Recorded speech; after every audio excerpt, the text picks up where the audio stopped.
सब भर्तृहरि ने सब बताया है। श्रवण के लिए, एक यति के लिए, इस उपासक के लिए किन नीतियों का अवलंबन करके जीवन को बिल्कुल निर्मल करना है, उन नीतियों को समझाया है।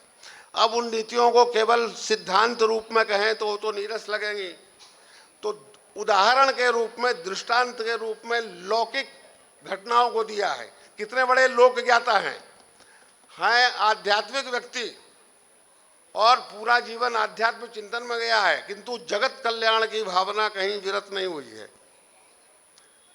इतने मधुर मधुर मनोहर मनोहर उदाहरण लेके रखे हैं। अब उनका समन्वय करना जो है वही प्रतिवस्तु उपमा अलंकार, दृष्टांत और अर्थांतरन्यास अलंकार में होता है।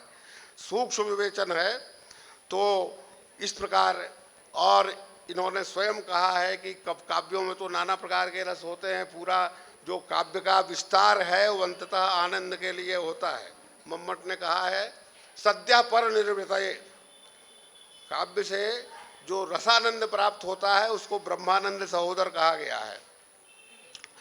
और 9 रस कहे गए हैं, लेकिन उन्होंने स्पष्ट घोषणा की है कि जो भी रस हो, जैसे चारों पुरुषार्थों का लय मोक्ष में होता है, उसी प्रकार 9 रसों का लय अंततः शांत रस में होता है।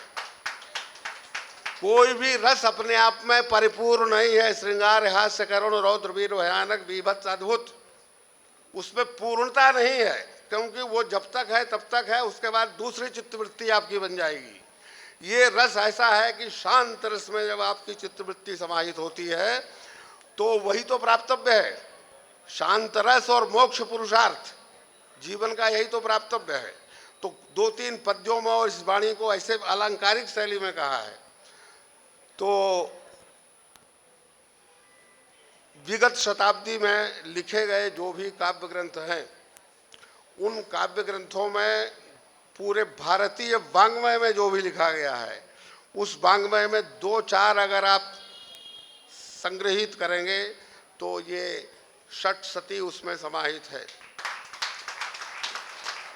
इसके अर्थ हो गए हैं, अर्थ करने वाले ने बड़ा प्रयास किया है और बड़े बड़े आचार्यों ने किया है। मैंने भी गंभीरता से अध्ययन किया।